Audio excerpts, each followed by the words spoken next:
ಕೀರ್ತನೆ 128, Psalm 128 verse 1-6, 1-6 ವಾಕ್ಯಗಳು.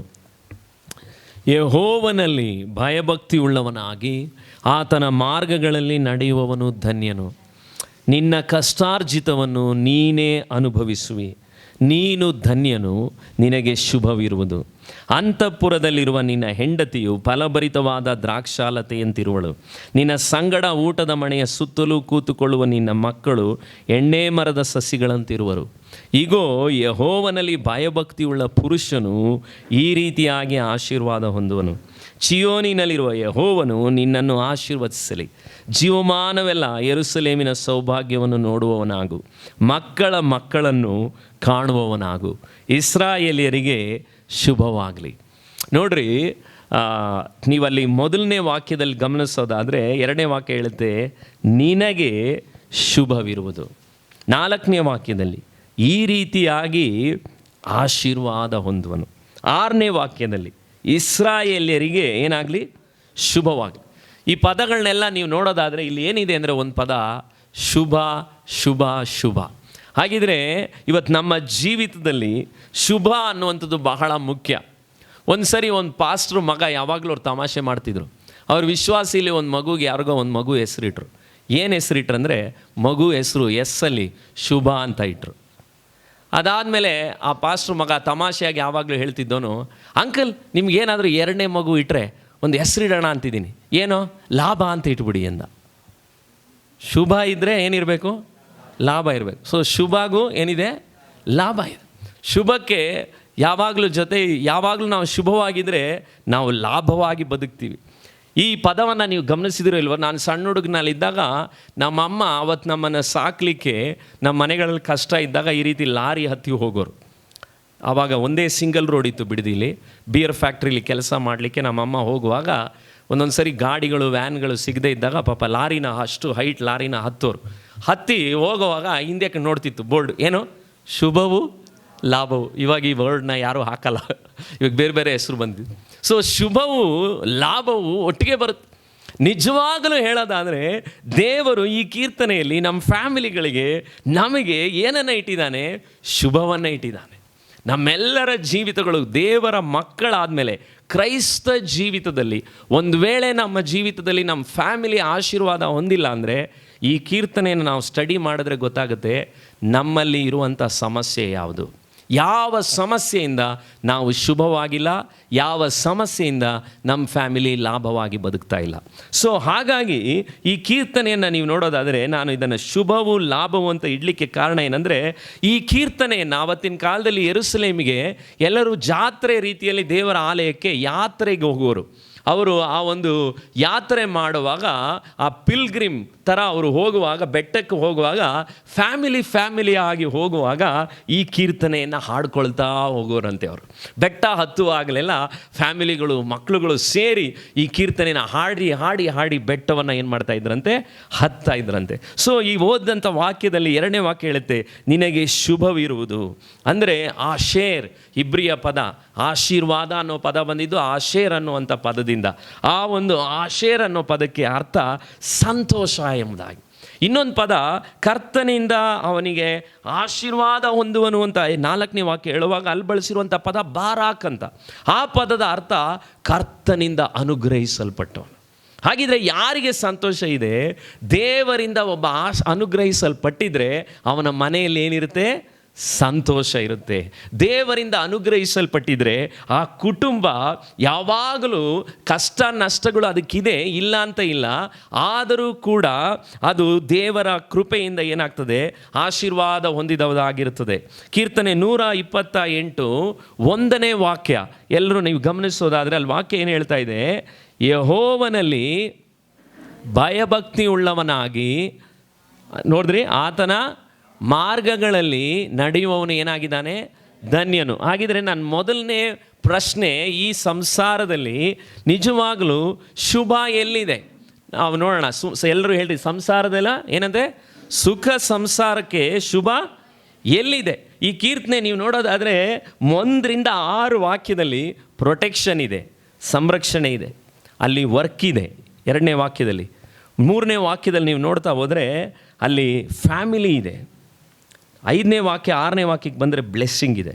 ಈ ಎಲ್ಲ ಪ್ರೊಟೆಕ್ಷನ್, ವರ್ಕು, ಫ್ಯಾಮಿಲಿ, ಬ್ಲೆಸ್ಸಿಂಗ್ ಎಲ್ಲವನ್ನು ದೇವರು ಈ ಕೀರ್ತನೆಯಲ್ಲಿ ಬರೆಸಿಟ್ಟಿದ್ದಾನೆ.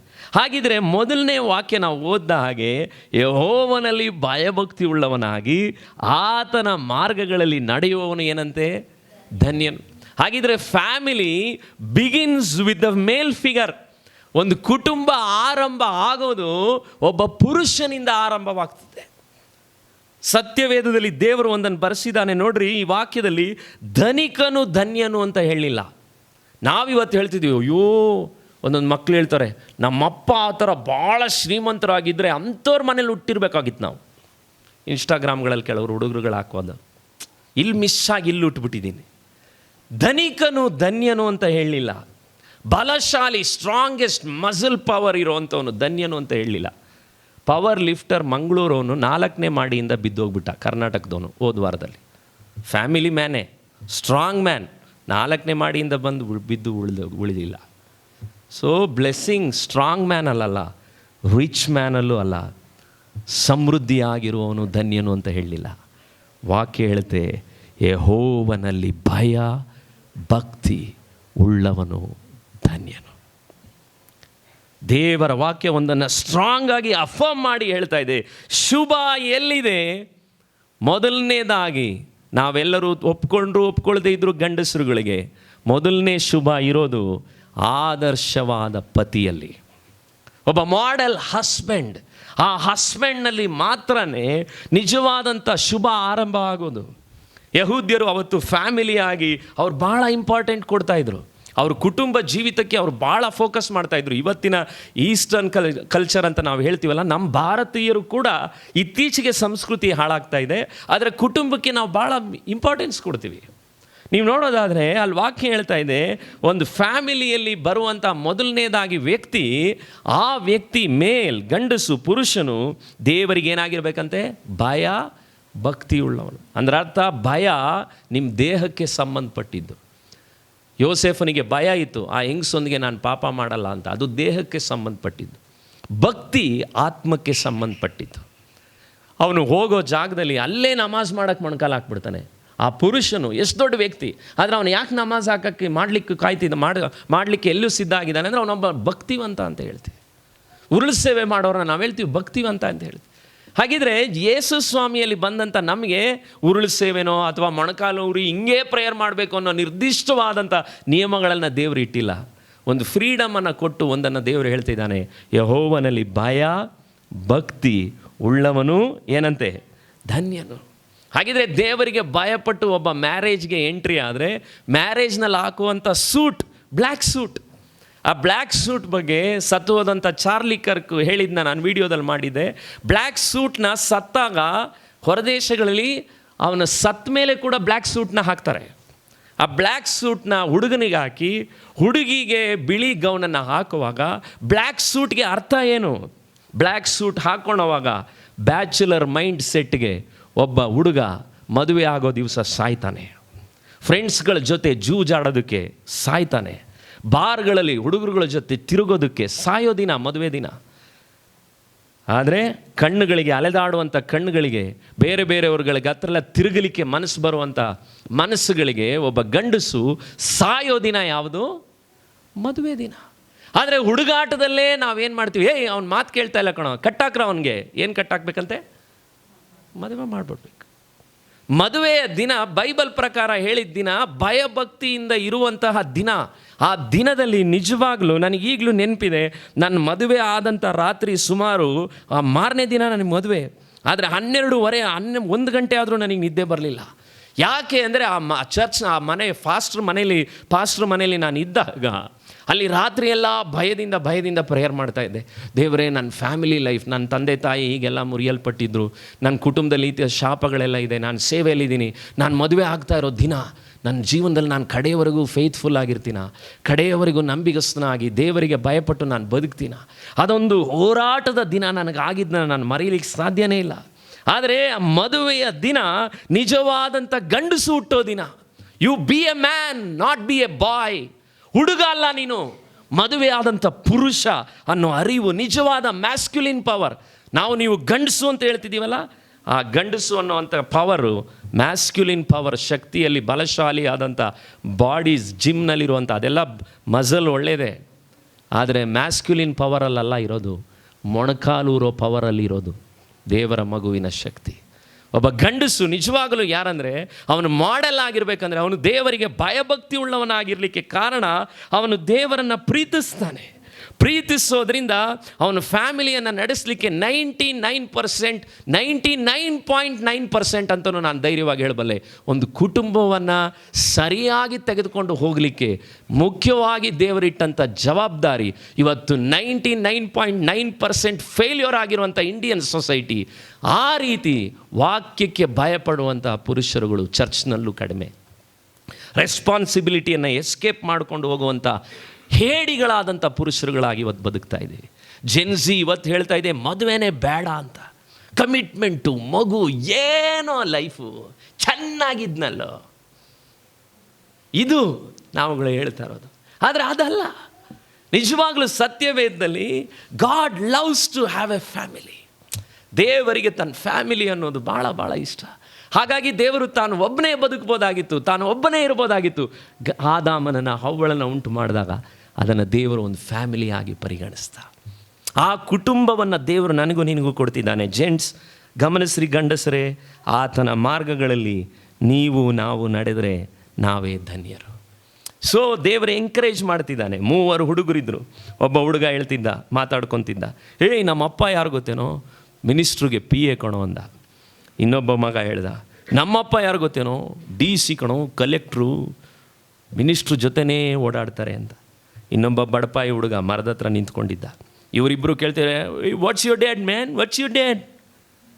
ಅವನು ಹೇಳ್ದ ಮೆತ್ತಗೆ, ನಮ್ಮಪ್ಪ ಯಾವಾಗಲೂ ಜಗತ್ತನ್ನು ಉಂಟು ಮಾಡಿದ ದೇವರ ಹತ್ರನೇ, ಹಿ ವಾಕ್ಸ್ ವಿತ್ ಗಾಡ್ ಮ್ಯಾನ್ ಅಂದ. ಅವನು ಯಾರು? ನಮ್ಮಪ್ಪ ಯಾರು? ದೇವರೊಂದಿಗೆ ನಡೆಯೋನು ಅಂತ ಹೇಳ್ದ. ಅವರಿಬ್ಬರಿಗೂ ಆನ್ಸರೇ ಇರಲಿಲ್ಲ. ಯಾಕೆ ಹೇಳ್ತೀನಿ? ಅಂತಹ ಮಹತ್ವದ ಕಾಲಿಂಗ್ಗೆ ಒಬ್ಬ ಪುರುಷನನ್ನು ದೇವರು ಸತ್ಯವೇದ ಕರೆದಿದೆ. ನಾವು ಯಾರು ಅನ್ನೋ ಅರಿವು ಇಲ್ಲದೆ ಇರೋದ್ರಿಂದಲೇ ನಾವು ಅನೇಕ ಸಾರಿ ಬ್ಲೇಮ್ ಗೇಮ್ನ ಹಾಕ್ಲಿಕ್ಕೆ ಟ್ರೈ ಮಾಡ್ತೀವಿ. ನಾನು ಮದುವೆ ಆದಾಗ ನನ್ನ ಪಾಸ್ಟ್ರು ಮೈಕಲ್ಲಿ ಹೇಳಿದ್ದು ನೆನಪಿದೆ, ನೀನು ಸ್ಟಾರ್ಟ್ ಮಾಡಿದ ದಿನನೇ ಸ್ಟಾರ್ಟ್ ಮಾಡಿಕೊಂಡೆ ನಾನು. ಅವಳು ಸರಿ ಇಲ್ಲ, ಅವ್ರ ಮನೆ ಸರಿ ಇಲ್ಲ, ಅದು ಸರಿ ಇಲ್ಲ. ಮೊದಲನೇ ವರ್ಡ್ ನನಗೀಗಲೂ ನಮ್ಮ ಟೀಚರ್ ಹೇಳಿದ್ದು ನೆನಪಿದೆ, ಸ್ಟಾಪ್ ದಿಸ್ ಬ್ಲೇಮ್ ಗೇಮ್. ಅವಳ ಮೇಲೆ ಇವಳ ಮೇಲೆ ದೂರ ಹೇಳೋದನ್ನ ನೀನು ನಿಲ್ಲಿಸ್ಬಿಡು. ಅದು ತಿಳಿಯೋಕ್ಕೆ ನನಗೆ 5 ತಿಂಗಳು ಬೇಕಾಗಿ ಬಂತು. ಯಾಕೆ ಹೇಳ್ತಾ ಇದ್ದೀನಿ? ನಮ್ಮಲ್ಲಿದೆ ತಪ್ಪು ಪುರುಷರಾಗಿ. ಕೀರ್ತನೆ 111 ವಾಕ್ಯದಲ್ಲಿ ನೀವು ನೋಡ್ರಿ, ಅಲ್ಲೇನು ಹೇಳ್ತಾ ಇದೆ? ಲೇಡೀಸ್ಗೆ ಫುಲ್ ಖುಷಿ, ಪಾಸ್ಟ್ರು ಇವತ್ತೆಲ್ಲ ಡೋಸ್ ಅವ್ರಿಗೆ ಸ್ಟಾರ್ಟ್ ಮಾಡೋರೆ ಅಂತ. ನಿಮಗೂ ಕಾದದೆ. ಕೀರ್ತನೆ 111 ವಾಕ್ಯ ಏನು ಹೇಳುತ್ತೆ? ಯೆಹೋವನ ಭಯವೇ ಜ್ಞಾನಕ್ಕೆ ಮೂಲವು, ಆತನ ಕಟ್ಟಳೆಗಳನ್ನು ನಡೆಸುವವರು ಏನಾಗಿದ್ದಾರಂತೆ? ಪೂರ್ಣ ವಿವೇಕಿಗಳು. ಇವತ್ತು ನೀವು ವಿವೇಕಿಗಳಾಗಿದ್ದೀವ? ನಮ್ಮ ಮನೆಗಳಲ್ಲಿ ನಾವು ಮಾತಾಡುವಾಗ ನಾವು ಅನೇಕ ಸಾರಿ ವಿವೇಕಿಗಳಾಗಿದ್ದೀವ? ನೀವು ನನ್ನೇನಾದರೂ ನೇರವಾಗಿ ಕೇಳಿದ್ರೆ, ಇತ್ತೀಚಿನ ವರ್ಷದಲ್ಲಿ ಹೆಚ್ಚು ನಾನು ಪ್ರೇಯರ್ ಮಾಡೋದು, ದೇವರೇ ಮಾತಾಡೋಕ್ಕೆ ವಿವೇಕ ಕೊಡಪ್ಪ. ಕುಟುಂಬ ನಡೆಸೋಕ್ಕೆ ಬೇಕಾಗಿರೋದು ಪ್ರೀತಿ ಅಲ್ಲ, ಪಕ್ಕದಲ್ಲಿರೋರಿಗೆ ಹೇಳಿ, ಜ್ಞಾನ. ಎಲ್ಲಿ ಹೇಳಬೇಕು ಅಲ್ಲಿ ಹೇಳಬೇಕು, ಎಲ್ಲಿ ಹೇಳಬಾರ್ದು ಅಲ್ಲಿ ಹೇಳಿದರೆ ನೆಟ್ಟಿಗಿರ್ತಿದ್ವಿ. ಹೇಳಿದ ಮೇಲೆ ರಾತ್ರಿ ತಂಗಳನ್ನ ಹೇಳಿದ್ದಿದ್ರೆ ಒಳ್ಳೆ ಬಿರಿಯಾನಿನೇನಾದರೂ ಸಿಕ್ಕಿರೋದು. ಪ್ರೀತಿ ಉಕ್ಕಿದೆ, ಆದರೆ ಜ್ಞಾನ ಇಲ್ಲ. ನಿಮಗೂ ಸರಿ, ನನಗೂ ಸರಿ. We don't have a sense when to talk, how to talk, where to talk. ಎಲ್ಲಿ ನಮ್ಮ ಹೆಂಡತಿಗೆ ಯಾರ ಮುಂದೆ ಬೈತೀವಿ, ನಮಗೆ ನಾವು ಹೇಳಿ ತೀರಿಸ್ಬಿಡ್ಬೇಕು, ಒಳಗಡೆ ತುಂಬ್ಕೊಂಬಿಟ್ಟಿದ್ದೀವಲ್ಲ. ವಿವೇಕ ಇಲ್ಲ ಅನೇಕ ಸಾರಿ. ಸುಜಿತ್ಗೆ ವಿವೇಕ ಇರಲಿಲ್ಲ, ಈಗಲೂ ಅನೇಕ ಸಾರಿ ಇರಲ್ಲ. ಆದರೆ ಪ್ರತಿ ದಿವಸ ಸುಜಿತ್ ದೇವರಿಗೆ ಭಯಪಡೋದ್ರಿಂದ ದೇವರ ಹತ್ರ ಕೇಳಬೇಕಾಗಿದೆ, ಸುಜಿತ್ ದೇವರೇ ವಿವೇಕ ಕೊಡು. ಬಲಹೀನಳಾದಂಥ ನನ್ನ ಹೆಂಡತಿ ಹತ್ರ ನಾನು ಮಾತಾಡಲಿಕ್ಕೆ ನನಗೆ ಅನೇಕ ಸಾರಿ ಸರಿಯಾದ ಸೆನ್ಸ್ ಇಲ್ಲ. ಒಳ್ಳೆ ಬ್ಯಾಕ್ಗ್ರೌಂಡಿಂದ ಫ್ಯಾಮಿಲಿಲಿ ನಾನು ಬಂದವನಲ್ಲ, ನನಗೆ ಸೆನ್ಸ್ ಕೊಡು. ಕೇಳೋದ್ರಲ್ಲಿ ತಪ್ಪಿಲ್ಲ. ದೇವರನ್ನು ಪ್ರೀತಿಸಿ ಇವತ್ತು ಭಯಪಡೋರ ಥರ ಮಾತಾಡೋರಲ್ಲ ಬೇಕಾಗಿರೋದು. ಚರ್ಚಲ್ಲಿ ಭಾಳ ಜ್ಞಾನಿಗಳಿದ್ದಾರೆ ಇವತ್ತು. ದೇವರನ್ನು ಪ್ರೀತಿಸಿ ಭಯಪಡೋ ಥರನೇ ಮಾತಾಡೋ ಗಂಡಸರು, ದೇವರಿಲ್ಲ ಅನ್ನೋ ರೀತಿ ನಡ್ಕೊಳ್ಳೋ ಅಂಥ ನಾಟಕದ ಜೀವನ. ಆದರೆ ನಿಜವಾಗಲೂ ದೇವರ ಮೇಲೆ ಹೃದಯದಲ್ಲಿ ರೆವರೆನ್ಸ್ ಇದೆಯಾ? ನಾನಿದನ್ನು ಮಾಡುವಾಗ ದೇವರು ವಾಚ್ ಮಾಡ್ತಿದ್ದಾನೆ, ಆ ಗೌರವ ನಮಗಿದೆಯಾ? ಹೃದಯ ಎಲ್ಲಿ ಹೋಗುತ್ತೋ, ಸ್ಪರ್ಜನ್ ಹೇಳ್ದ, ಕಾಲು ಅಲ್ಲಿಗೆ ಹೋಗುತ್ತೆ. ಹೃದಯ ಎಲ್ಲಿ ಹೋಗುತ್ತೋ ಅಲ್ಲಿಗೆ ಕಾಲು ಹೋಗೇ ಹೋಗುತ್ತೆ. ಅದಕ್ಕೆ ಅಂಥ ವ್ಯಕ್ತಿಗೆ ಕೀರ್ತನೆ 128 ಹೇಳಿದಂಥ ಮೊದಲನೇ ವಾಕ್ಯದ ಆಶೀರ್ವಾದ ಏನು? ನೀನು ಆ ರೀತಿ ಭಯಪಟ್ಟು ನೀವು ನಡೆದರೆ, as a man, if you want to be blessed to your family, ನೀನು ಆ ಕುಟುಂಬಕ್ಕೆ ಆಶೀರ್ವದಿಸಲ್ಪಡಬೇಕಾಗಿದ್ದರೆ, ಎರಡನೇ ವಾಕ್ಯ ಏನು ಹೇಳ್ತದೆ? ದೇವರು ಹೇಳ್ತಿದ್ದಾನೆ, ನಿನ್ನ ಕಷ್ಟಾರ್ಜಿತವನ್ನು ನೀನೇನು ಮಾಡುವಿ? ಅನುಭವಿಸುವಿ. ನೀನು ಧನ್ಯನು. ಪವಿತ್ರ ಬೈಬಲ್ ಹೇಳುತ್ತೆ, ನೀನು ಊಟ ಮಾಡಿ ಸಂತೋಷವುಳ್ಳವನಾಗಿರುವಿ, ನಿನಗೇನಿರೋದಂತೆ? ಒಳ್ಳೆಯದಾಗಿರೋದು. ಕೆಲವು ತಿಂಗಳುಗಳ ಹಿಂದೆ ಒಬ್ಬರು ಬ್ರದರ್ ನನ್ನ ಹತ್ರ ಪ್ರೇಯರ್ ಮಾಡಿಸ್ಕೊಳಕ್ಕೆ ಬಂದು ಹೇಳಿದ್ರು, ಪಾಸ್ಟ್ರೇ ನಾನು ಎಷ್ಟು ವರ್ಷದಿಂದ ದೇವ್ರನ್ನ ನಂಬಿದ್ದೀನಿ ಗೊತ್ತಾ? ನನ್ನನ್ನು ಯಾಕೋ ದೇವರು ಹಣದಲ್ಲಿ ಆಶೀರ್ವದಿಸ್ತಾನೇ ಇಲ್ಲ ಪಾಸ್ಟ್ರೇ, ನಾನು ತುಂಬ ಕಷ್ಟಪಟ್ಟು ಕೆಲಸ ಮಾಡ್ತಾಯಿದ್ದೀನಿ. ನಾನು ಅವನ ಹತ್ರ ಒಂದೇ ಒಂದು ನೇರವಾದ ಪ್ರಶ್ನೆ ಕೇಳಿದೆ. ನನಗೆ ಹಣದ ಕಷ್ಟ ಬಂದಾಗ ನನ್ನ ಪಾಸ್ಟ್ರು ಕೇಳಿದ ಪ್ರಶ್ನೆನ ನಾನು ಅವ್ರಿಗೆ ಹೇಳಿದೆ. ನಮ್ಮ ಪಾಸ್ಟ್ರು ನನ್ನ ಕೇಳಿದ್ರಪ್ಪ ಭಾಳ ವರ್ಷದ ಹಿಂದೆ, ನೀನು ದೇವರಿಗೆ ಕರೆಕ್ಟಾಗಿ ದಶಮಾಂಶ ಕಾಣಿಕೆಗಳನ್ನು ಕೊಡ್ತಿದ್ದೀಯಾ ಅಂತ. ನಾನು ಆ ಪ್ರಶ್ನೆನ ಕೇಳಿದ ತಕ್ಷಣವೇ ತಲೆ ಕೆರ್ಕೊಂಡು, ಅಯ್ಯಪ್ಪ ಅಷ್ಟೇ ಅವಾಗ ಕೊಡ್ತೀನಿ, ಅದು ಹೆಂಗೆ ಒಂದೊಂದು ಸರಿ ಜಾಸ್ತಿ ಕೊಟ್ಬಿಡ್ತೀನಿ, ಒಂದು ಸರಿ ಕೊಡೋದೇ ಇಲ್ಲ. ಯಾಕೆ? ದೇವರ ಮಕ್ಕಳೇ, ದೇವರು ತನ್ನ ವಾಕ್ಯದಲ್ಲಿ ಯಹೂದ್ಯರಿಗೆ ಮಾತ್ರ ಈ ಮಾತನ್ನ ಹೇಳಿದಾಗ ಗೊತ್ತಾ ನಿಮಗೆ? ಇದನ್ನ ನೀವು ಸ್ಟಡಿ ಮಾಡಿ ನಿಮ್ಗೆ ಅರ್ಥ ಆಗಬೇಕು. ಸುಮ್ಮನೆ ಹೇಳಿಲ್ಲ ದೇವರು. ಯಹೂದ್ಯರು ದೇವರನ್ನು ಗೌರವಿಸಬೇಕು ಅಂತ ಹಳೆಯ ಒಡಂಬಡಿಕೆಯಲ್ಲಿ ದೇವರು ಹೇಳ್ಕೊಂಬಂದರು. ಅದಕ್ಕೆ ದೇವರು ತನ್ನ ಹಳೆಯ ಒಡಂಬಡಿಕೆ ಎಲ್ಲ ಕಡೆಯಲ್ಲಿ ಬರುವಾಗಲೂ, ನೀವು ದೇವರಿಗಾಗಿ ಇದನ್ನು ಮೀಸಲಿಡ್ರಿ, ಲೇವಿಯರುಗಳನ್ನು ಹೀಗೆ ನೋಡ್ಕೊಳ್ರಿ, ಇದೆಲ್ಲ ದೇವರು ಯಹೂದ್ಯರಿಗೆ ಯಾಕೆ ಹೇಳ್ಕೊಂಬಂದ ಅಂದರೆ, ಅವನ ಒಳಗಡೆ ದೇವರಿಗೆ ಫಸ್ಟ್ ಪ್ರಯಾರಿಟಿ ಕೊಡಬೇಕು. ಅವನಿಗೆ ಹಣ ದೇವರಾಗಿರಬಾರ್ದು, ವಸ್ತುಗಳು ದೇವರಾಗಿರಬಾರ್ದು. ಅವುಗಳನ್ನು ದೇವರಿಗೋಸ್ಕರ ಅವನ ಹಾರ್ಟ್ ಸೆಟ್ ರೈಟ್ ಆಗೋದಾದರೆ, ಅದರ ಹೊಸ ವರ್ಷನ್ನೇ ನ್ಯೂ ಟೆಸ್ಟಮೆಂಟಲ್ಲಿ ಮತ್ತಾಯ 6:33 ಹೇಳಿದ್ದು, ದೇವರ ರಾಜ್ಯವನ್ನು ನೀವು ಹೇಳ್ರಿ, ನೀತಿಗಾಗಿಯೂ ತವಕ ಪಡ್ರಿ, ಆಗ ಇವುಗಳೆಲ್ಲ ನಿಮಗೇನಾಗೋದು? ಸಿಕ್ಕುವುದು. ಯಾಕೆ? ಸಾಮರ್ಥ್ಯ ದೇವರಿಂದ ಬಂತು ಅಂತ ಅವ್ರು ನಂಬ್ತಾನೆ ಇರಲಿಲ್ಲ. ಅದನ್ನು ಅವಾಗವಾಗ ದೇವರು ಡೋಸ್ ಹೊಡೆದು ಅವ್ರಿಗೆ ಜ್ಞಾಪಿಸೋರು. ಧರ್ಮೋಪದೇಶ ಕಾಂಡ 8ನೇ ಅಧ್ಯಾಯದಲ್ಲಿ ನೀವು ನೋಡ್ರಿ, ಇವತ್ತು ನಿಮ್ಮ ಕಷ್ಟಾರ್ಜಿತಗಳನ್ನು ದೇವರು ಆಶೀರ್ವದಿಸ್ಬೇಕಂದ್ರೆ, ಧರ್ಮೋಪದೇಶ ಕಾಂಡ 8:18 ನೀವು ಹೇಳೋದು ವಾಕ್ಯನ ಬೇಗ ನಾವು ನೋಡುವವರಾಗಿರೋಣ. ಅಲ್ಲೇನು ಹೇಳುತ್ತೆ? 8:18ರಲ್ಲಿ, ಆದುದರಿಂದ ನಿಮ್ಮ ದೇವರಾದ ಯೆಹೋವನೇ ತಾನು ನಿಮ್ಮ ಪಿತೃಗಳಿಗೆ ಪ್ರಮಾಣಪೂರ್ವಕವಾಗಿ ಮಾಡಿದ ವಾಗ್ದಾನವನ್ನು ಈಗ ನಿಮ್ಮ ಅನುಭವಕ್ಕೆ ಬಂದ ರೀತಿಯಲ್ಲಿ ನೆರವೇರಿಸುವನಾಗಿ ನಿಮಗೆ ಇಷ್ಟು ಭಾಗ್ಯವನ್ನು ಸಂಪಾದಿಸುವುದಕ್ಕೆ ಸಾಮರ್ಥ್ಯವನ್ನು ಕೊಟ್ಟವನೆಂದು ನೀವೇನು ಮಾಡಿರಿ? ಜ್ಞಾಪಕ ಮಾಡ್ಕೊಳ್ರಿ. ಇಡೀ ವಾರ ನಿನಗೆ ಕಾಯಿಲೆ ಬೀಳದೆ, ನೀನು ಮಾಡಿದ ಬಿಸ್ನೆಸ್ಸು, ತಿಂಗಳಿಗೆ ಬಂದಂಥ ಹಣ, ಆಸ್ಪತ್ರೆಗೆ ಹೋಗದೆ, ಆ ಸಾಮರ್ಥ್ಯ ನಿನಗೆ ಕೊಟ್ಟಿದ್ದು ಯಾರಪ್ಪ? ದೇವರು. ಎಲ್ಲರೂ ಹೇಳಿ, ಯಾರು ಹೇಳಬೇಕು? ದೇವರು ಅನ್ನೋದನ್ನ ನಾವು ಹೇಳಬೇಕು. ಆ ಸಾಮರ್ಥ್ಯ ಒಂದು ವೇಳೆ ನನಗಿಲ್ಲ ಅಂದರೆ ಅದನ್ನ ಜ್ಞಾಪಕ ಮಾಡ್ಕೊಳ್ರಿ ಅಂತ ದೇವರು ಹೇಳಿದ್ನು. ಆದರೆ ಪ್ರಾಬ್ಲಮ್ ಏನು? ಇವತ್ತು ನಿಮ್ಮ ಜೀವಿತಗಳಲ್ಲಿ ಇಷ್ಟು ಕಷ್ಟ. ಪಾಸ್ಟ್ರುಗಳ ಹತ್ರ ನಾವು ಅನೇಕ ಸಾರಿ ಕೇಳೋದು, ಯಾಕೆ? ಆದರೆ ದೇವರ ರಾಜ್ಯ, ದೇವರ ಕಾರ್ಯದ ಬಗ್ಗೆ ಯಾರಾದರೂ ಒಬ್ಬ ವ್ಯಕ್ತಿ, ಕುಟುಂಬದ ವ್ಯಕ್ತಿ ಯೋಚನೆ ಮಾಡಲಿಕ್ಕೆ ಆರಂಭಿಸಿದ್ರೆ, ದೇವರು ಒಂದನ್ನು ಡಿಸೈಡ್ ಮಾಡಿಬಿಟ್ಟ. ಏನು ಗೊತ್ತಾ? ಅವನು ನನ್ನ ರಾಜ್ಯದ ಬಗ್ಗೆ ಯೋಚನೆ ಮಾಡುವಾಗ ಅವನ ಕೈನ ನಾನು ಕಾಳಜಿ ವಹಿಸ್ತೀನಿ, ಅವನ ಫ್ಯಾಮಿಲಿನ ನಾನು ಉದ್ಧಾರ ಮಾಡ್ತೀನಿ. ನನಗೊಬ್ಬ ಸೇವಕರು ಹೇಳಿದ ನೆನಪಿದೆ, ನಿನ್ನ ಕೆಲಸ ಸಭಾಪಾಲಕನಾಗಿ ಬೇರೆ ಜನರುಗಳನ್ನು ಕೇರ್ ಮಾಡು, ಪ್ರೇಯರ್ ಮಾಡು, ಅಳು. When you take care of other families before God, God will take care of your family. ನಿನ್ನ ಕುಟುಂಬಕ್ಕೆಲ್ಲ ಯಾವಾಗಲೂ ಆದ್ಯತೆ, ಅದು ಒಳ್ಳೆಯದೇ. ಆದರೂ ಇತರ ಕುಟುಂಬಕ್ಕಾಗಿ ಅಳು, ಪ್ರಾರ್ಥಿಸು. ಸೇವಕನಾಗಿ ನಾನು ಮಾಡಬೇಕಾಗಿರೋ ಪ್ರಯಾಸ ಅದೊಂದೇ. ಇವತ್ತು ನೀವು ನಾನು ಕೇಳಿದ್ರೆ, ನಾನು ಸೇವೆ ಆರಂಭದಲ್ಲಿ ₹1000 ನಾನು ಸ್ಟಾರ್ಟ್ ಮಾಡಿದವನು, ₹500 ಅಲ್ಲಿ ಕ್ಯಾಂಪಸ್ಸಲ್ಲಿ ಕೊಡಬೇಕಾದವನು, ಇವತ್ತು ತಾಳ್ಮೆಯಿಂದ ಹೇಳಬಲ್ಲೆ, ನಾನು ದಶಮಾಂಶಗಳನ್ನು, ಕಾಣಿಕೆಯನ್ನು ಕೊಡದೇ ಇರುವಂಥ ತಿಂಗಳುಗಳು ನನಗೆ ನೆನಪೇ ಇಲ್ಲ. ಇವತ್ತು ನಾನು ನಿಮ್ಮ ಹತ್ರ ಮಾತಾಡ್ತಿದ್ದೀನಿ ಅಂದರೆ, ನೆನ್ನೆ ನನ್ನ ಪಾಸ್ಟ್ರಿಗೆ ನಾನು ಕಾಣಿಕೆ ದಶಮಾಂಶವನ್ನು ಕಳಿಸೇ ಇವತ್ತು ಮಾತಾಡ್ತಾ ಇರೋದು. ಅದಕ್ಕೆ ನಾನು ಧೈರ್ಯವಾಗಿ ಪ್ರಸಂಗ ಮಾಡಲಿಕ್ಕೆ ಕಾರಣ, ನಿಮ್ಮಿಂದ ಎದುರು ನೋಡದೇ ಇರೋದ್ರಿಂದನೇ ನಿಮಗೆ ನಾನು ಗದರಿ ಪ್ರಸಂಗ ಮಾಡೋದು. ಯಾಕಂದರೆ ನನ್ನನ್ನು ಆಶೀರ್ವದಿಸೋರು ನೀವಲ್ಲ, ನಿಮ್ಮನ್ನು ಆಶೀರ್ವದಿಸೋನು ನಾನಲ್ಲ. ಯಾರು? ದೇವರು. ಹಾಗಿದ್ರೆ ವಾಕ್ಯವನ್ನು ದೇವರು ಫಾಲೋ ಮಾಡುವಾಗ ದೇವರಿಗೊಂದು ಕನ್ಸರ್ನ್ ಇದೆ. ಈ ಕೈಯಿಂದ ದೇವರ ರಾಜ್ಯಕ್ಕೆ ಅವನೇನಾದರೂ ಪ್ರಯಾಸ ಪಡುವಾಗ ಈ ಕೈನ ನಾನು ಬ್ಲೆಸ್ ಮಾಡಲಿಲ್ಲ ಅಂದರೆ ಅವನನ್ನು ನೋಡಿ ಜನರುಗಳು ಬೈದ್ಬಿಡ್ತಾರೆ ದೇವರ ಹೆಸರನ್ನು. ಹಾಗಾಗಿನೇ ದೇವರು ಹೇಳಿದ್ರು, ನಿನ್ನ ಕೈ ಪ್ರಯಾಸವನ್ನು ನಾನೇನು ಮಾಡ್ತೀನಿ, ಆಶೀರ್ವದಿಸ್ತೇನೆ. ಅದು ನನ್ನ ರೆಸ್ಪಾನ್ಸಿಬಿಲಿಟಿ ಅಂತ ದೇವರು ಹೇಳಿದ್ದಾನೆ. ನಿನ್ನನ್ನು ನಾನು ಆಶೀರ್ವದಿಸಲೇ ಇಲ್ಲ ಅಂದರೆ ದೇವರ ಹೆಸರು ಏನಾಗುತ್ತೆ, ಕೆಟ್ಟು ಹೋಗ್ಬಿಡುತ್ತೆ. ನೋಡ್ರಿ, ನಾನು ಯೋಚನೆ ಮಾಡ್ತಾ ಇದ್ದೆ, ಕಳೆದ ವಾರದಲ್ಲೂ ಪುಸ್ತಕಗಳನ್ನ ಕೆಲವರೆಲ್ಲ ಫ್ರೀಯಾಗಿ ತೊಗೊಂಡೋದ್ರು ಬೇರೆ ಕಡೆ. ಅವುಗಳೆಲ್ಲ ಮುಗಿಸ್ಬಿಟ್ಟು ಬಂದು ದೇವರ ಹತ್ರ ಒಂದೊಂದು ಸರಿ ನಾನು ಯೋಚನೆ ಮಾಡ್ತೀನಿ, ದೇವರೇ ನನ್ನ ಪ್ರಯಾಸಗಳನ್ನು ನೀನು ಗಮನಿಸ್ತಿದೆಯಾ? ಆದರೆ ಬಾಂಬೆಯಿಂದ ಹೋದ ವಾರ ಫೆಲ್ಸಿ ಆಂಟಿ ಅನ್ನೋರು, ಮೊದಲು ನಿಮ್ಗೆ ಹೇಳಿದ್ದೆ, ಆ ಆಂಟಿ ದಿಢೀರಂತ ಮತ್ತೆ ನನಗೆ ಫೋನ್ ಮಾಡ್ತಾರೆ, ಆ ಬುಕ್ದು ವೀಡಿಯೋ ನೋಡಿದ್ನಪ್ಪ, ದಯಮಾಡಿ ಕಳಿಸು, ಹೋದ ಸರಿ ನಿನ್ನ ಬುಕ್ ನಾನು ಭಾಳ ಆದರಣೆ ಮಾಡಿದೆ, ನಾನು ಮತ್ತು ನನ್ನ ಟ್ರೈನ್ನ ಕಳಿಸು. ನಾನು ಹೇಳಿದೆ 75 ರೂಪಾಯಿ, ಜಾಸ್ತಿ ಮೀರಿದ್ರೆ ಒಂದು 80 ರೂಪಾಯಿ courier charge. Aunty, it's only 200 rupees. ಬಂದಿದ್ದೆಷ್ಟು? 3000. ಫ್ರೀಯಾಗಿ ತಗೊಂಡವರು ಕಡಿಮೆ, 30 ಬುಕ್ ದುಡ್ಡು ಹಾಕ್ಬಿಟ್ಲ ಅಮ್ಮ. ನನ್ನ ಕೈ ಪ್ರಯಾಸವನ್ನು ಆಶೀರ್ವದಿಸೋದು ಪುಸ್ತಕ ತಗೊಳ್ಳೋರಲ್ಲ, ದೇವರು. ನನ್ನ ಕಣ್ಣೀರನ್ನು ಮಾಡೋ ಪ್ರಯಾಸವನ್ನು ನೋಡುವ ದೇವರು. ನಿಮ್ಮನ್ನು ಕೂಡ ಅಷ್ಟೇ. ನೀವು ಅದಕ್ಕೆ ನಿಮ್ಮ ಮೈಂಡಲ್ಲಿ 20,000 15,000 ಇಷ್ಟರಲ್ಲೇ ಮೇಂಟೈನ್, ಇಷ್ಟರಲ್ಲೇ, ಇವುಗಳು ಹೆಚ್ಚು ನಿಮ್ಮ ಲೈಫ್ ಬಗ್ಗೆ ನೀವು ಥಿಂಕ್ ಮಾಡ್ತಾ ಇರೋದ್ರಿಂದಲೇ ನಿಮ್ಮ ಜೀವಿತಕ್ಕೆ ನೀವು ದೇವರಾಗಿದ್ದೀರಾ.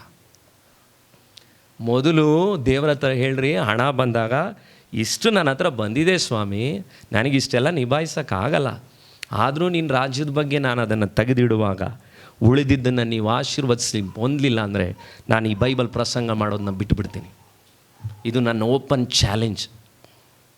ಯಾಕಂದರೆ ಅದು ಸತ್ಯವೇದದಲ್ಲಿ ಸೇವಕರಿಗೆ ಹೇಳಿದ ಮಾತಲ್ಲ, ಸ್ವತಃ ದೇವರು ಬರೆಸಿಕೊಟ್ಟಂತಹ ಮಾತು. ಅದು ದೇವರಿಗೆ ಇಷ್ಟ. ಹಾಗಿದ್ರೆ ಇವತ್ತು ನಿಮ್ಮ ಜೀವಿತದಲ್ಲಿ ಮೆನಿ ಮೆನ್ ಆರ್ ಸ್ಟಿಂಜಿ. ಅನೇಕ ಗಂಡಸರುಗಳು ಮೊದಲು ಹಿಂಗಿರಲಿಲ್ಲ, ಇವತ್ತು ಜಿಪುಂಡ್ರುಗಳು ಜಾಸ್ತಿ. ಫ್ಯಾಮಿಲಿಯಲ್ಲಿ ಉಟ್ಕೊಂಡಿರೋದು ಯಾರು? ಪುರುಷರುಗಳೇ. ಧರ್ಮೋಪದೇಶಕಾಂಡ 28:31 ನೋಡ್ರಿ ನೀವು, 28:31 ಅಲ್ಲಿ ಏನು ಹೇಳುತ್ತೆ, ನಿಮ್ಮ ದನಗಳನ್ನು ಏನು ಮಾಡ್ತಾರಂತೆ, ನಿಮ್ಮ ಕಣ್ಮುಂದೆ ಕುಯ್ತಾರಂತೆ, ಅವುಗಳ ಮಾಂಸವು ನಿಮಗೇನಾಗಲ್ಲ, ಸಿಗಲ್ಲ ಅಂದರು. ನಿಮ್ಮ ಕತ್ತೆಯನ್ನು ನಿಮ್ಮ ಎದುರಿಗೆ ಬಲಾತ್ಕಾರದಿಂದ ಏನು ಮಾಡ್ತಾನೆ, ಹಿಡ್ಕೊಂಡು ಹೋಗ್ಬಿಡ್ತಾನೆ. ದೇವರು ಆಶೀರ್ವಾದನೂ ಹೇಳಿದ್ರು, ಶಾಪನೂ ಹೇಳಿದ್ರು ಧರ್ಮೋಪದೇಶಕಾಂಡ 28. ಆದರೆ 33ನೇ ವಾಕ್ಯದಲ್ಲಿ ಹೇಳಿದ್ನು, ನಿಮಗೆ ಗುರುತೇ ಇಲ್ಲದ ಜನಾಂಗದವರು ಬಂದು ನಿಮ್ಮ ದೇಶದ ಬೆಳೆಯನ್ನು, ನಿಮ್ಮ ಕಷ್ಟಾರ್ಜಿತವನ್ನು ಏನು ಮಾಡಿಬಿಡ್ತಾರಂತೆ, ತಿಂದುಬಿಡ್ತಾರೆ. ನೀನು ಪ್ರಯಾಸ ಪಟ್ಟಿದ್ದು ಅವ್ರು ತಿಂದುಬಿಡ್ತಾರೆ. ಯಾಕೆ ದೇವರು ಅದನ್ನು ಹೇಳಿದ್ರು ಅಂದರೆ, ನಿನಗೆ ನಾನು ದೇವರಾಗಿರ್ಬೇಕಪ್ಪ, ನೀನು ಮಂತ್ಲಿ ಸ್ಯಾಲ್ರಿ ಅಲ್ಲ ನಿನಗೆ ದೇವರು. ಅವುಗಳನ್ನು ದೇವರು ಆ ಜನರುಗಳಿಗೆ ಹೇಳುವಾಗ ಕಾರಣ ಏನಂದರೆ, ನೀನು ಅವುಗಳನ್ನ ತಿಂದು ಬಿಡುವ ಹಾಗೆ ನಿಮ್ಮ ಲೈಫ್ಗಳನ್ನು ನೀವು ಇರಬಾರ್ದು. ಅದು ಬರೀ ಹಣದ ವಿಷಯ ಮಾತ್ರ ಅಲ್ಲ. ಕೀರ್ತನೆ ಅದಕ್ಕೆ 127:1 ದೇವರು ಹೇಳ್ತಾನಲ್ಲ, ಯೆಹೋವನು ಮನೆ ಕಟ್ಟದಿದ್ದರೆ ಅದನ್ನು ಕಟ್ಟುವುದು. ನಾವು ಅನೇಕ ಸರಿ ಪುರುಷರುಗಳು ನಾವು ಅಂದ್ಕೊಳ್ಳೋದು, ನನ್ನ ಸೇವಿಂಗ್ಸಿಂದನೇ ಮನೆ ಕಟ್ಟೋಕ್ಕಾಗೋದು, ನಾನು ಈ ವರ್ಷ ದುಡಿದ್ರೇ ನನ್ನ ಮಕ್ಕಳುಗಳಿಗೆ ಫೀಸ್ ಕಟ್ಟೋಕ್ಕಾಗೋದು. ಹೇಳೋದಷ್ಟೇ ನಾವು ದೇವರು ಅಂತ, ಕಟ್ತಾ ಇರೋದೆಲ್ಲ ನಾವೇ. ದೇವರಿಗೇನು ಬೇಕು? ಒಂದು ಸರೆಂಡರ್ ಬೇಕು. ಏನಂತ? ದೇವರೇ, ನನ್ನ ಸೇವಿಂಗ್ಸು, ನನ್ನ ಕಷ್ಟ ಇವೆಲ್ಲ ಇದೆ, ಆದರೆ ಇದರಿಂದ ನನ್ನ ಫ್ಯಾಮಿಲಿಲೆಲ್ಲ ನಿಭಾಯಿಸೋಕ್ಕಾಗಲ್ಲ, ನೀನು ದಯಮಾಡಿ ಕಟ್ಟು. ನಾನು ಏನೇ ಪ್ರಯಾಸ ಪಟ್ಟರು, ಅದಕ್ಕೆ ಆ ವಾಕ್ಯ ಹೇಳಿದ್ದು, ಹೊತ್ತು ಮೀರಿ ಬೆಳಗಾಗುವುದಕ್ಕಿಂತ ಮುಂಚೆ ಏಳುವವರೆ. ನನಗೆ ಗೊತ್ತು ನಿಮ್ಮಲ್ಲಿ ಕೆಲವರುಗಳೆಲ್ಲ ಅಷ್ಟು ಬೇಗ ಎದ್ದೇಳ್ತೀರ, ಹೊತ್ತು ಮೀರಿ ಮಲಗುವವರೆ. ನೀವು ಆಹಾರಕ್ಕಾಗಿ ಇಷ್ಟು ಕಷ್ಟಪಡೋದು ಅಂದ್ರೆ ಅರ್ಥ ಏನು? ಯಾಕೆ ದೇವರು ಅದನ್ನೆಲ್ಲ ಹೇಳ್ತಾ ಇದ್ದಾನೆ? Put your confidence in me man. ನನ್ನ ಮೇಲೆ ಭರವಸೆ ಇಡು. ಸುಜಿತ್ಗೂ ಹೇಳೋದಷ್ಟೇ, ನೀನು ಮಾಡೋ ಪ್ರಯಾಸಗಳ ಸೇವೆಗಳಿಗಾಗಿ ಮಾಡು, ನನ್ನ ಮೇಲೆ ಭರವಸೆ ಇಡು. ಯಾಕೆ ಹೇಳ್ತಾ ಇದ್ದೀನಿ? ದೇವರ ಮಕ್ಕಳೇ, ಕೀರ್ತನೆ 112:1, ನನ್ನ ಸಭೆಯ ಮಕ್ಕಳುಗಳೆಲ್ಲರೂ ನೀವು ಆಶೀರ್ವದಿಸಲ್ಪಡಬೇಕು ಅನ್ನೋದು ನನ್ನ ಕಣ್ಣೀರಿನ ಪ್ರಾರ್ಥನೆ ಶುಕ್ರವಾರ ಆಗಿತ್ತು. ಕೀರ್ತನೆ 112:1, ನಮ್ಮ ಸಭೆಯ ಒಬ್ಬೊಬ್ಬ ಪುರುಷರುಗಳು ನನ್ನನ್ನು ಒಳಗೊಂಡು, ಕೀರ್ತನೆ 112:1 ನಿಮ್ಮ ಜೀವಿತಗಳಲ್ಲಿ ನೆರವೇರಬೇಕು. ದೇವರ ಮಕ್ಕಳೇ, 112:1 ಏನು ಹೇಳುತ್ತೆ? ಯಾಹೋವನಿಗೆ ಸ್ತೋತ್ರ, ಯಾವನು ಯೆಹೋವನಲ್ಲಿ ಭಯಭಕ್ತಿ ಉಳ್ಳವನಾಗಿ ಆತನ ಆಜ್ಞೆಗಳಲ್ಲಿ ಅತ್ಯಾನಂದ ಪಡುವವನು ಧನ್ಯನು. ನೀವು ಧನ್ಯರಾಗಬೇಕು. ಅವಾಗ 2ನೇ ವಾಕ್ಯ ಹೇಳುತ್ತೆ, ಅವನ ಸಂತಾನವು. ಅವಳ ಸಂತಾನ ಅಂತ ಹೇಳಿದೆಯಾ? ಹೆಂಗಸ್ ಬಗ್ಗೆ ಹೇಳಲೇ ಇಲ್ಲ ಸುಮಾರು ಕಡೆ ಬೈಬಲ್. ಹೆಂಗಸನ್ನ ಪಿಕ್ಚರ್ಗೆ ದೇವ್ರು ತರಲಿಲ್ಲ. ಎಷ್ಟೋ ಕಡೆ ಬರೀ ಜೆಂಟ್ಸ್ಗೆ ಆಶೀರ್ವಾದ ಕೊಟ್ಟರು. ನೀತಿವಂತನ ಆಶೀರ್ವಾದ, ಅವನ ಸಂತಾನ, ಅವನ ಜೀವಿತ, ಅವನು ಬಲಿಷ್ಠನಾಗ್ತಾನೆ. ಎಲ್ಲದಕ್ಕೂ ಮೇಲ್ನೇ ಯಾಕೆ ದೇವರು ಇಟ್ಟಿದ್ದಾನೆ? Because he resembles God. ದೇವರನ್ನು ಪ್ರತಿಬಿಂಬಿಸ್ತಾನೆ ಗಂಡಸು. ಅದಕ್ಕೆ ದೇವರು ಸ್ತ್ರೀ ಅಲ್ಲ, ದೇವರು ಗಾಂಭೀರ್ಯವುಳ್ಳಂಥ ಅದ್ಭುತವಾದಂತಹ ಪೌರುಷತ್ವವುಳ್ಳ ಪರಾಕ್ರಮಿಯಾದ ದೇವರು. ಆ ದೇವರನ್ನು ರಿಫ್ಲೆಕ್ಟ್ ಮಾಡ್ತಾ ಇರೋನು ಗಂಡಸು. ಅದಕ್ಕೆ ಮನೇನ ರೂಲ್ ಮಾಡಬೇಕಾಗಿರೋದು ಹೆಂಗಸಲ್ಲ, ಗಂಡಸು. ಅರಿವು ನಮಗೆ ಬರಬೇಕು, ಅವಳನ್ನು ಪ್ರೀತಿಸಬೇಕು, ಗೌರವಿಸಬೇಕು, ಕೊಡಬೇಕು. Ruling is been always given to man. Man has failed. ಮನುಷ್ಯ ದುಡಿಯೋದ್ರಲ್ಲೂ ಫೇಲ್ ಆದ, ಸೇರಿಸಿಡೋದ್ರಲ್ಲೂ ಫೇಲ್ ಆದ. ತಿಮೋತಿ ಪತ್ರಿಕೆಯಲ್ಲಿ ನೀವು ನೋಡ್ರಿ, ನಾನು ಅದಕ್ಕೆ ಅನೇಕ ಸಾರಿ ಕೆಲವರಿಗೆ ಹೇಳುವಾಗ ಇದ್ರ ವಾಕ್ಯದ ಆಧಾರ ಅನ್ನೋದನ್ನ ನನ್ನ ಹತ್ರ ಎಷ್ಟೋ ಜನ ಕೋಪಿಸ್ಕೊಂಡಿದ್ದಾರೆ. ಯಾಕೆ ಪಾಸ್ಟರ್ ಹಿಂಗೆ ಹೇಳ್ತಾರೆ? ಇಲ್ಲ, ಅಲ್ಲಿ ವಾಕ್ಯ ನನಗೂ ಇದು ಗೊತ್ತಿರಲಿಲ್ಲ. 1 ತಿಮೋತಿಲಿ ಅಂದ್ಕೊಳ್ತೀನಿ ನೋಡ್ರಿ, ಅಲ್ಲೇನು ಹೇಳ್ತೆ? 1 ತಿಮೋತಿ 5:8, ಯಾವನಾದರೂ ಸ್ವಂತ ಜನರನ್ನು, ವಿಶೇಷವಾಗಿ ತನ್ನ ಮನೆಯವರನ್ನು ಸಂರಕ್ಷಿಸದೆ ಹೋದರೆ ಅವನು ಕ್ರಿಸ್ತ ನಂಬಿಕೆಯನ್ನು ಏನು ಮಾಡಿದವನಂತೆ? ತಿರಸ್ಕರಿಸಿದವನು, ನಂಬದವನಿಗಿಂತ ಏನಾಗಿದ್ದಾನೆ? ಕಡೆಯಾದವನು ಆಗಿದ್ದಾನೆ. ನೀನು ಕಾಪಾಡಬೇಕಾಗಿರೋದು ಮಕ್ಳಿಗೆ ಬೇಕಾಗಿರೋ ಡೈಪರ್ಗಳನ್ನು. ನಾನು ಮದುವೆ ಆಗೋಕ್ಕೆ ಮುಂಚೆ ಒಬ್ಬರು ಹೇಳಿದ್ದು ನೆನಪಿದೆ. If you are not able to buy one cot man, not cot, ಮಂಚ ತಗೊಳಕ್ಕಾಗಿಲ್ಲ ಅಂದರೆ ನಿನಗೇನಕ್ಕೋ ಮದುವೆ ಅಂದರು. ಅವಾಗಿಂದ ಒಂದೇ ಪ್ರೇಯರ್, ದೇವರೇ ಮಂಚ ತಗೋಬೇಕು ನಮ್ಮ ಲೈಫಲ್ಲಿ, ನಮಗೆ ಸಂಪಾದನೆ ಇರಬೇಕಪ್ಪ, ನಮಗೆ ಅಂತ ಒಂದು ನಮಗೆ ಅಂತ ಒಂದು ಲೈಫ್ ಮದುವೆ ಆಗೋಕ್ಕೆ ಇವತ್ತು ಹುಡುಗರುಗಳಿಗೆ ಇಷ್ಟ. ಆದರೆ ಮಂಚ ತಗೊಳ್ಳೋನು ಯಾವನು ಕೆಪಾಸಿಟಿ, ಅದನ್ನೂ ಅವಳೇ ಕೊಡಿಸ್ಬೇಕು, ಅವ್ರ ಮನೆಯವರೇ. ಇಂಥ ಕೆಲಸಗಳಲ್ಲಿ ಯಾರು ಕೊಯರಲ್ಲಿರೋರು, ನಿಮ್ಮ ಯಾವನ ಮದುವೆಗೂ ನಾನು ಬರಲ್ಲ. ಎಲ್ಲ ಇಲ್ಲಿ ಆಡಾಡೋ ಪುರುಷರುಗಳು ಈಗಲಿಂದನೇ ಪ್ರೇಯರ್ ಮಾಡಬೇಕು. 8 ವಯಸ್ಸು 9 ವಯಸ್ಸು ಇರುವಾಗ ಪ್ರೇಯರ್ ಮಾಡಬೇಕು. ನನ್ನ ಮಗಳಿಗೆ ಈಗಲೇ ಪ್ರೇಯರ್ ಮಾಡೋಕ್ಕೆ ಸ್ಟಾರ್ಟ್ ಮಾಡಿದ್ವಿ. ನನ್ನ ಮಕ್ಕಳಿಗೆ ಈಗಲಿಂದನೇ ಪ್ರೇಯರ್ ಮಾಡಬೇಕು, ದೇವರೇ ನೀನು ಚಿತ್ತವುಳ್ಳ ಸಂಗಾತಿ ಬರಬೇಕು. ಬಿಲ್ಲಿ ಗ್ರಹಾಮ್ ಹಾಗೆ ಪ್ರೇಯರ್ ಮಾಡಿದ್ರು, ಎಲ್ಲ ಭಕ್ತರುಗಳು ಹಾಗೆ ಪ್ರೇಯರ್ ಮಾಡಿದ್ರು. ತಮ್ಮ ಮಕ್ಕಳುಗಳು ಹುಟ್ಟುವಾಗಲೇ ಪ್ರಾರ್ಥನೆ ಮಾಡಿದವರು ಕೆಲವರುಗಳಿದ್ದಾರೆ. ಯಾಕಂದರೆ ನಾನು ಮೊದಲು ನಿಮ್ಗೆ ಹೇಳಿದ್ದೀನಿ, ಒಂದು ಸರಿಯಾದಂಥ ರಕ್ಷಣೆ ಸಿಗಲಿಲ್ಲ ಅಂದರೂ ನರಕ, ಎರಡನೇದು ಸರಿಯಾದಂಥ ಹೆಂಡತಿ ಸಿಗಲಿಲ್ಲ ಅಂದ್ರೂ ನರಕ. ಅದಕ್ಕಾಗಿ ನಿಮ್ಮ ಮಕ್ಕಳುಗಳ ಲೈಫ್ನ ನೀವು ಉಳಿಸ್ಕೋಬೇಕು ಅಂದರೆ ನೀವು ಮೊಣಕಾಲು ಊರಲೇಬೇಕು. ನೀನು ಪುರುಷನಾಗಿ ಪ್ರಾರ್ಥನೆ ಮಾಡಬೇಕು. ರಾತ್ರಿ ಹೊತ್ತು ಮೊಬೈಲ್ಗಳನ್ನ ಹಿಡ್ಕೊಳ್ಳೋದಲ್ಲ, ನಿನ್ನ ಕೆಲಸ. ಅವನು ಹೇಳಿ, ಅವನು is a fool, you are a man, behave like a man in home ಅಂತ ಹೇಳ್ತಾರೆ ಒಬ್ಬರು. ಪುರುಷನು ನೀನು ರಾತ್ರಿ ಮಲಗಕ್ಕೆ ಮುಂಚೆ ಏನು ನೋಡ್ಕೊಂಡು ಮಲಗ್ತಿದ್ಯಾ ಅಂತ ನೀನು ಹೆಂಡತಿ ಮಕ್ಕಳುಗಳು ಗಮನಿಸ್ತಿದ್ದಾರೆ. ಹಾಗಿದ್ರೆ ದೇವರ ಮಕ್ಕಳೇ, ದೇವರ ಸೇವಕನಾಗಿ ಕಣ್ಣೀರಿನಿಂದ ಭಾರದಿಂದ ನಾನು ನಿಮ್ಗೆ ಹೇಳ್ತಾ ಇದ್ದೀನಿ, ಯೆಹೋವನಲ್ಲಿ ಭಯಭಕ್ತಿ ಉಳ್ಳವನು. ಅದಕ್ಕೆ ಕೀರ್ತನೆ ಅವನಿಗೆ ಹೇಳಿದ್ದು 112ರಲ್ಲಿ, ಭಯಭಕ್ತಿ ಉಳ್ಳವನು ಅತ್ಯಾನಂದ ಪಡುವವನು ಧನ್ಯನು, ಅವನ ಸಂತಾನ ಬಲಿಷ್ಠ ಆಗುತ್ತೆ, ಅವನ ಮನೆಯಲ್ಲಿ ಧನ ಐಶ್ವರ್ಯಗಳು ಇರುವುದು ಅಂತಲೇ ಹೇಳಿದ್ದು. ಅವನು ತಿರುಕನ ಥರ ತಿರುಗ್ತಾನೆ ಅಂತ ಹೇಳಲಿಲ್ಲ. ಮಕ್ಕಳಿಗೆ ಹೇಳೋದು, ಪ್ರೇಯರ್ ಮಾಡಿ ಮಲ್ಕೊಳ್ರೋ. ನಾನು ಪ್ರೇಯರ್ ಮಾಡ್ತಿದ್ದೀನ. 9ನೇ ವಾಕ್ಯ ಹೇಳುತ್ತೆ, ಬಡವರಿಗೆ ಉದಾರವಾಗಿ ಕೊಡುವವಳು ಅಂತ ಹೇಳಿಲ್ಲ, ಉದಾರವಾಗಿ ಕೊಡೋನು. ಮಕ್ಕಳು ನಿಮ್ಮ ಬಗ್ಗೆ ಹೇಳ್ತಾರೆ, ನಮ್ಮಪ್ಪ ಬಡವನಿಗೆ ಕೊಡ್ತಾನ ಇಲ್ವ ಅಂತ ಮಕ್ಕಳಿಗೆ ಚೆನ್ನಾಗಿ ಗೊತ್ತು. ನಮ್ಮಪ್ಪ ಜಿಪಣನ ಇಲ್ವ ಅಂತ 5 ನಿಮಿಷ ಮಾತಾಡಿಸಿದ್ರೆ ಸಾಕು ಮಕ್ಕಳಿಗೆ. ಬಿಚ್ಚದೇ ಇಲ್ಲ ನಾವು. ದೇವರ ಮಕ್ಕಳೇ, ಆಶೀರ್ವಾದ ಕೇವಲ ಹಣ ಅಲ್ಲ, tension free life, stress free life, ಒತ್ತಡ ಇಲ್ಲದೆ ದೇವರಿಗಾಗಿ ಬದುಕುವಂಥ ಜೀವನ.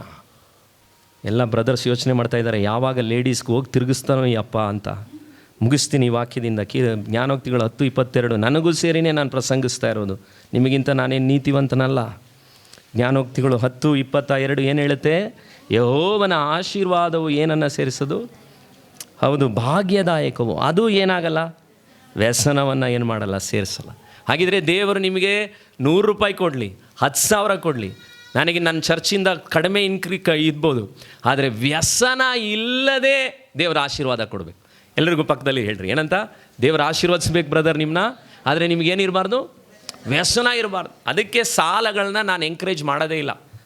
ಒಂದು ವೇಳೆ ಯಾವುದಾಗಿ ಯೆಹೋವನ ಆಶೀರ್ವಾದ ಭಾಗ್ಯದಾಯಕವು.